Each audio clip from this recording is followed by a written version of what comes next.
Hitesh voice channel में आप सभी का स्वागत है। मैं एक थाने में कांस्टेबल थी। मेरा नाम रीना है।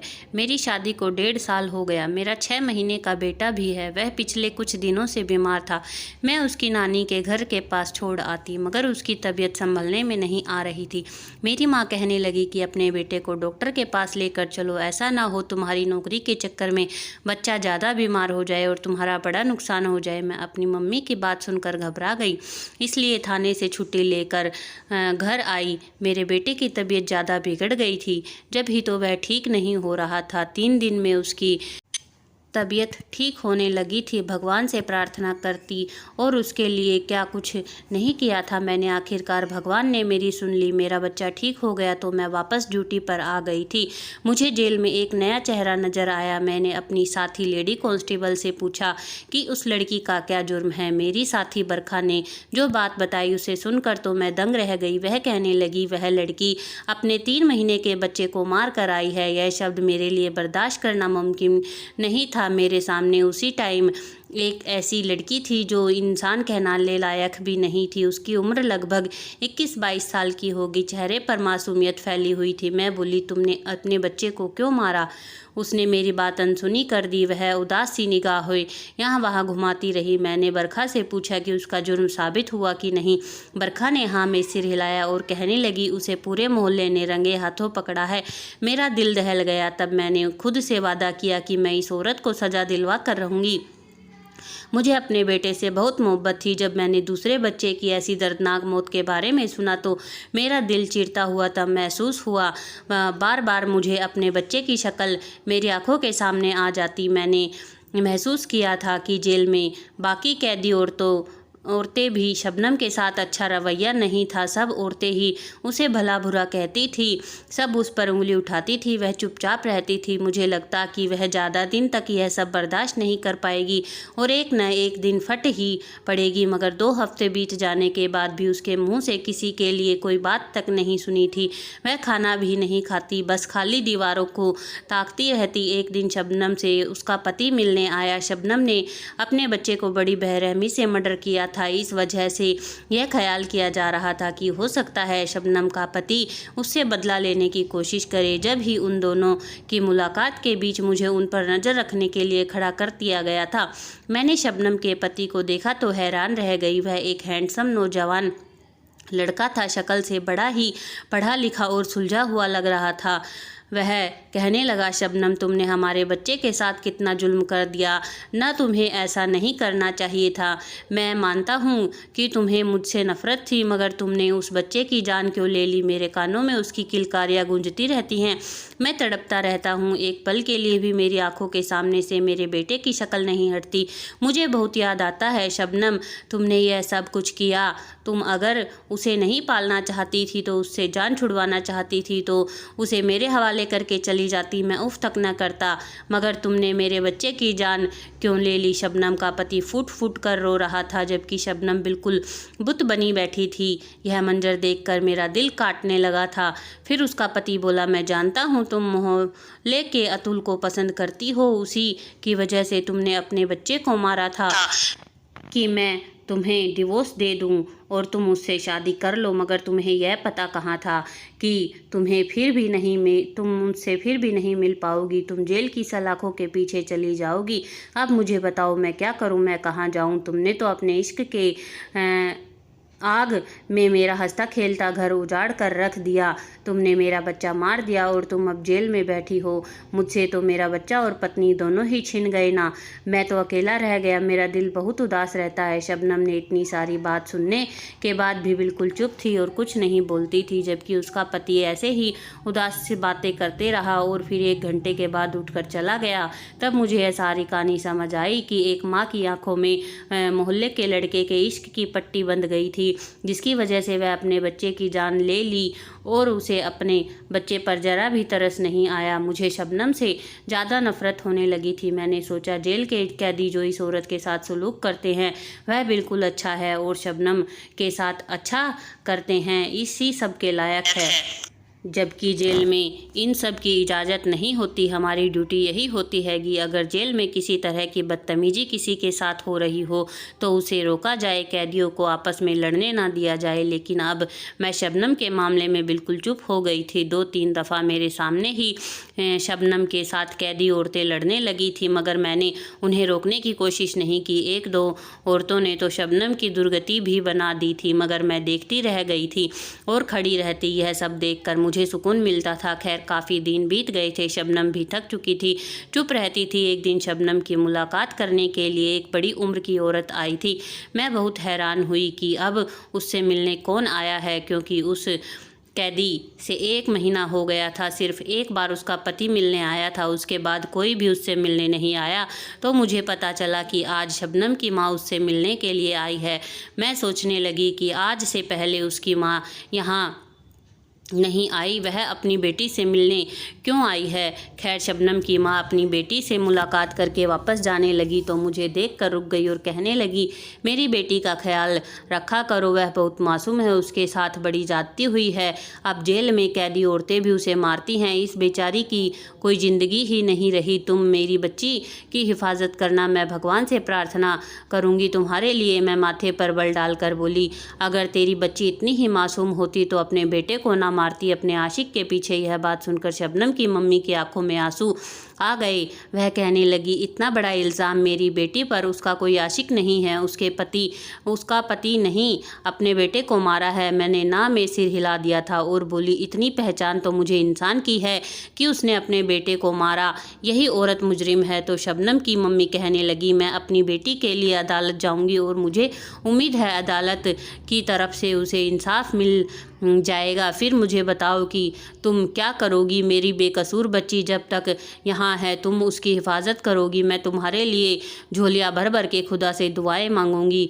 मैं बोली, दीदी आपकी बेटी को छुड़वाने की कोशिश मत करो, यह मुजरिम है। मुझे तो यकीन है कि तुम उसको बचाकर उसकी शादी आगे कर दोगी और वह बच्चे पैदा होंगे तो फिर उनको भी मार देगी। सारा गुनाह तुम्हारे सर पर ही चढ़ेगा। मुझे बताओ। जब शबनम की मम्मी ने बड़े सुकून की नज़रों से देखा था और बोली, तुम भगवान नहीं, तुम एक लेडी कांस्टेबल हो, जो तुम्हारी ड्यूटी है उसे ही अच्छे से निभाओ, तुम्हारा कोई जाति मामला नहीं, क्यों किसी के साथ बुरा बर्ताव कर रही हो। इतना कहकर वह चली गई थी, जबकि मुझे गहरी सोच में डालकर चली गई। उसकी बात तो सच ही थी, मुझे अपने ड्यूटी को अंजाम देना चाहिए था। मुझे किसी कैदी के जाति मामले से क्या लेना देना। और फिर अगर उसकी मम्मी सच कह रही हो तो फिर मैं क्या करूँगी। मेरे दिल में शबनम के लिए थोड़ी हमदर्दी पैदा हो गई। क्या पता शबनम सच में बेकसूर हो। अब अगर कोई कैदी औरत शबनम के साथ बदतमीजी करती तो मैं जल्दी से उसे रोका करती थी और कहती कि उसके साथ ऐसा दुर्व्यवहार मत करो। उस पर कोई हाथ भी नहीं उठाता था।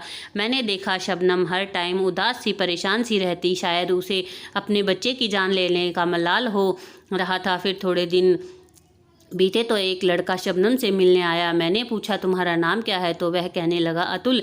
मैं यह बात सुनी तो मेरे कान खड़े हो गए। यकीनन शबनम का आशिक था। मैंने उन दोनों की मुलाकात करवा दी। इस बार मैं भी पास ही खड़ी थी।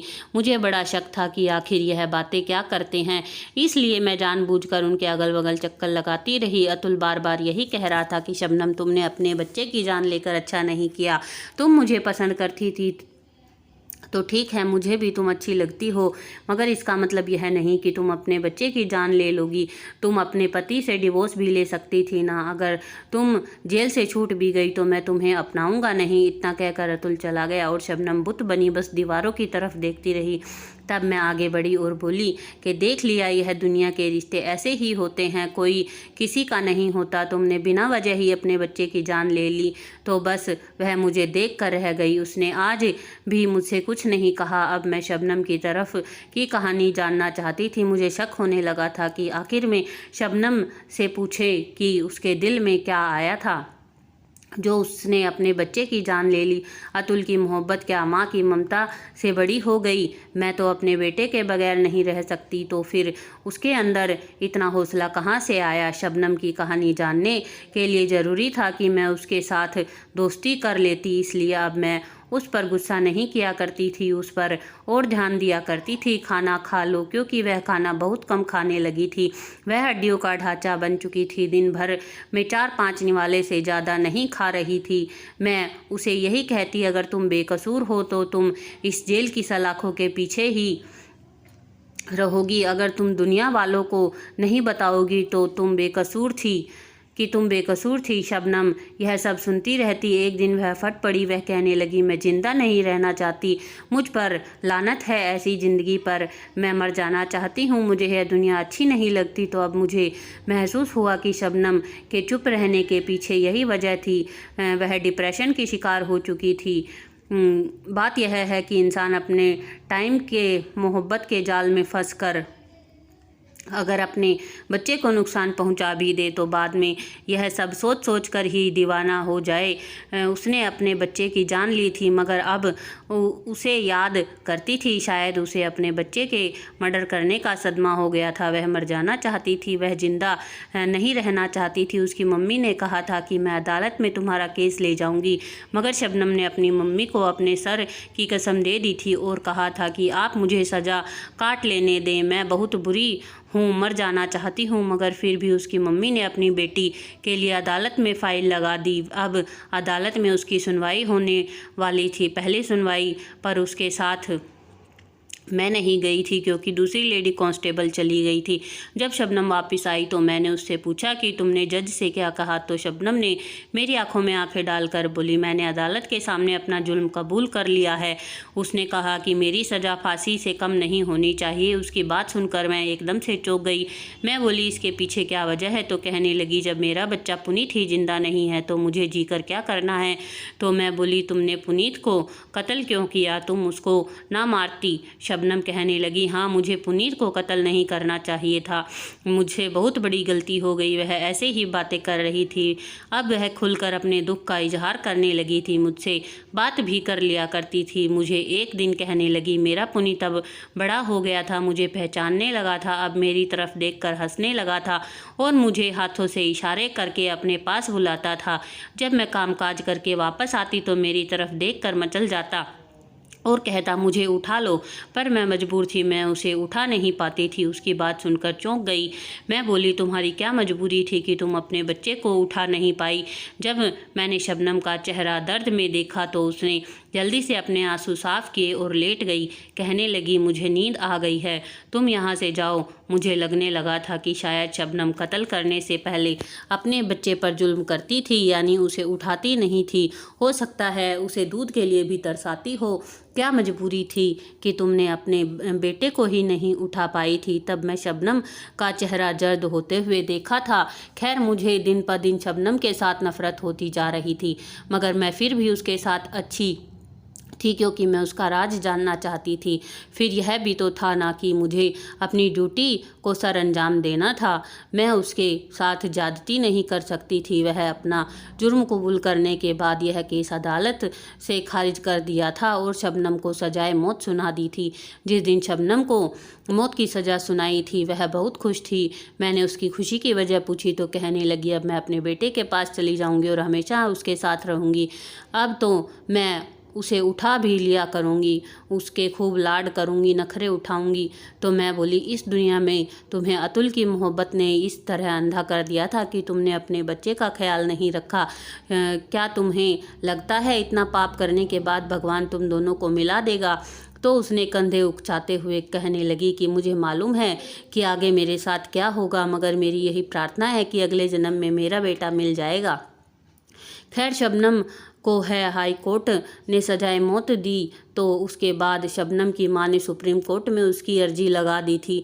इस बात पर शबनम आग बबूला हो गई। उसकी मम्मी उससे मिलने आई तो वह मम्मी से लड़ती झगड़ती रह गई। कहने लगी कि आपने ऐसा क्यों किया? आपने मेरे लिए अदालत का दरवाज़ा क्यों खटखटाया? मैं जीना नहीं चाहती हूँ, मुझे अपने बेटे के पास चले जाना चाहती हूँ, और आप हैं कि बहाने बहाने से मेरी सज़ा माफ़ करवाने के चक्कर में हैं। मुझे आप जाने दीजिए, मैं ज़िंदा नहीं रहना चाहती। शबनम की माँ कहने लगी कि तुम्हें मेरे सर की कसम है, इस बार तुम अदालत में झूठ नहीं बोलोगी।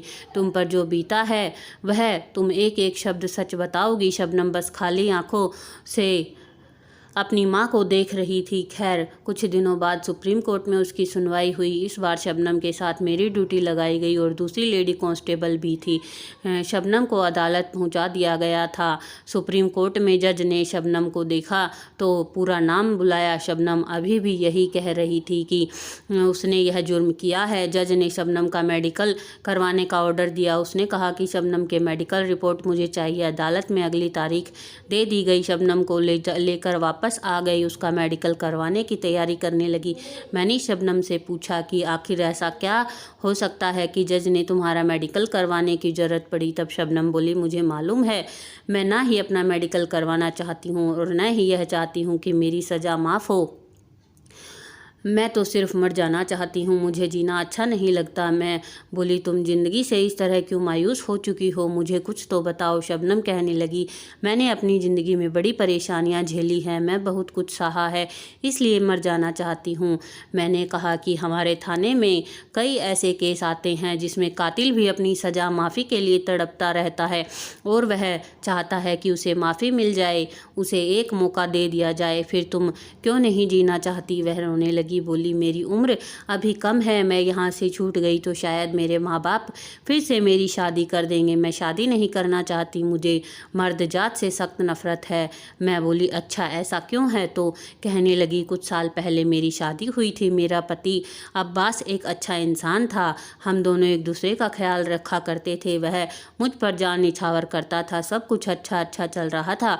फिर उम्मीद से हो गई, अब्बास मेरा और भी ख्याल रखने लगा। मुझे लगा कि मेरी ज़िंदगी में अब किसी चीज़ की कोई कमी नहीं रह गई। अब हमारे पास हर चीज़ थी, लेकिन फिर हमारी ज़िंदगी में एक तीसरा आदमी आ चुका था। उसकी वजह से हमारा सुकून, चैन, सब कुछ ख़राब हो गया था। मैं चौंक गई थी।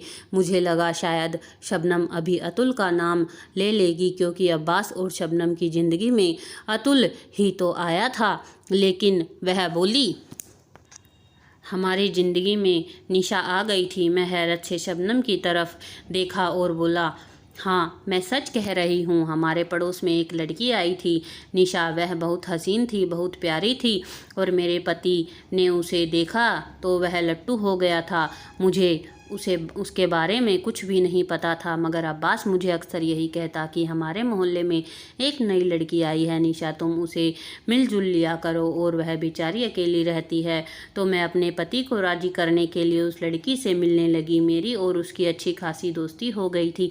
मैं निशा को अपने घर बुलाती और अब्बास बहुत खुश होता था। मेरी तबीयत उन दिनों ख़राब रहती थी। उन दिनों मेरा बेटा इस दुनिया में आने वाला था। अब्बास मुझसे कहता कि तुम निशा की मदद के लिए बुला लिया करो। निशा को अक्सर ही बुला लिया करती थी, मगर मुझे कहाँ मालूम था कि यह औरत मेरी खुशियों को कातिल निकलेगी। यह सब कुछ राज ही रहना था। मगर एक दिन निशा मेरे किचन में चाय बना रही थी और मैं अपने कमरे में लेटी आराम कर रही थी, तो मुझे ख्याल आया मुझे भी निशा के पास चले जाना चाहिए। इस तरह अच्छा नहीं लगता।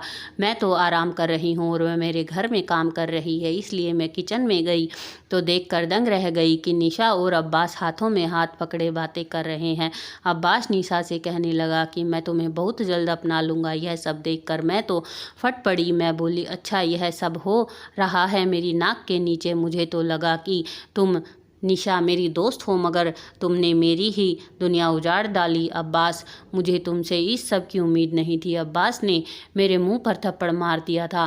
पहला दिन था जब उसने मुझ पर हाथ उठाया था। उसके बाद अब्बास ने मुझे दिन रात मारना पीटना शुरू कर दिया। वह चाहता था कि मेरा बच्चा इस दुनिया में आने से पहले ही ख़त्म हो जाए। वह मुझे ऐसे मारता था कि मेरी रूह तक कांप जाती थी। एक दिन अब्बास ने मुझे मेरे बाजू पर मारा था। मेरा बाजू टूट गया। 5 दिन बाद मेरी डिलीवरी हो गई।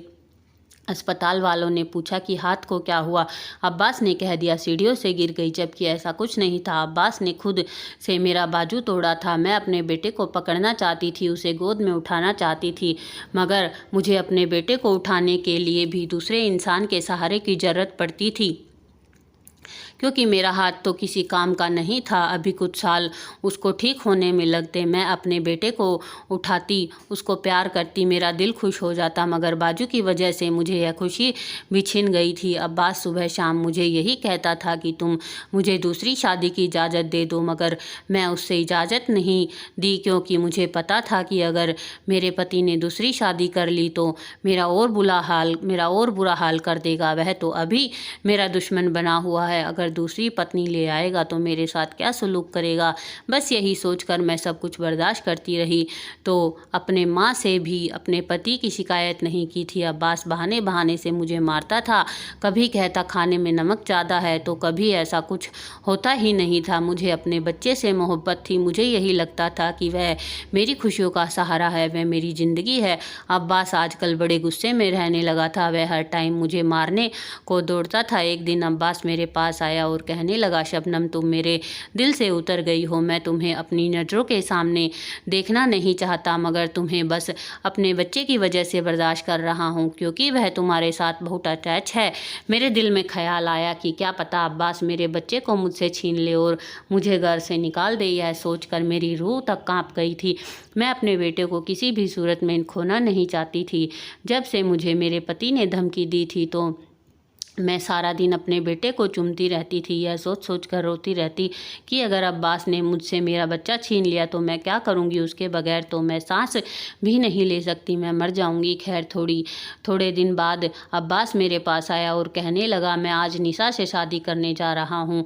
तब मैं फट पड़ी और बोली, मैं इस सब की इजाज़त नहीं दूँगी, मेरा नहीं तो बच्चे का ही ख्याल कर लो। अब्बास ने मुझे मारना शुरू कर दिया। फिर अब्बास मेरे बच्चे के झूले के तरफ बढ़ा और उठाकर कहने लगा कि देखो अब मैं क्या करता हूँ। उसने बहुत ज़ोर से मेरे बेटे को बेड से नीचे फेंक दिया।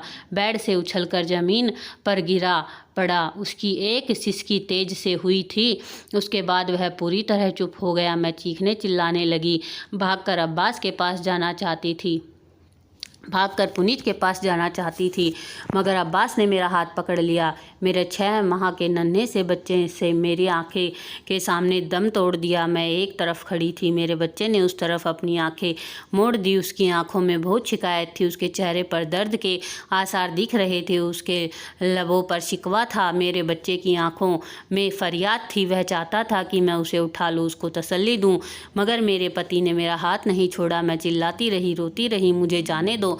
मैं अपने बेटे को पकड़ना चाहती थी, मेरे बेटे के लब सूखते चले जा रहे थे। अब्बास ने शोर मचाना शुरू कर दिया कि लोगों इधर आओ, देखो मेरी पत्नी ने क्या कर दिया। मेरे पति ने एक लौते बेटे को मार दिया। मोहल्ले वाले लोग इकट्ठा हो चुके थे। एक तरफ मेरे बेटे की लाश पड़ी थी और दूसरी तरफ मेरे पति ने मुझ पर इल्ज़ाम लगा दिया था कि मैं अपने बेटे को कत्ल करने के बाद अपने पति की भी जान लेना चाहती हूँ, क्योंकि मैं मोहल्ले के लड़के अतुल के साथ इश्क लड़ाया करती हूँ। जबकि हकीकत यह है कि मैं यह भी नहीं जानती थी कि अतुल कौन है। फिर मेरे पति ने जेल आकर भी ड्रामा किया और अतुल को भी भेज दिया। यह बात कन्फर्म हो जाए कि मेरा उसके साथ गलत संबंध है, यह पता नहीं क्या बातें कर रहा था। खैर अब जो लोगों ने यह मंजर देखा तो पुलिस को फ़ोन कर दिया। पुलिस मुझे पकड़ कर ले गई। मैं अभी तक सदमे से 2-4 हूँ। मुझे रातों को नींद नहीं आती है। कैसे मुमकिन है कि मेरा छोटा सा बच्चा मेरी आंखों के सामने मर गया और मैं उसके लिए कुछ नहीं कर सकी, उसे गोद में भी उठा नहीं सकी। उसकी आंखों में इंतज़ार रहा कि मैं उसे अपने गले से लगा लूँ ताकि उसका दर्द कम हो जाए। मुझे जीना अच्छा नहीं लगता। मैं चाहती हूँ मेरे बेटा मेरे पहलू में छुप कर सो जाए। मुझे अपना बेटा बहुत याद आता है। शबनम रोने लगी। मैंने उससे कहा कि सब्र करो। मैंने उसे दिलासा दिलाया था, मगर मुझे मालूम नहीं था कि शबनम ने सच कहा था या मनगढ़ंत कहानी सुनाई थी।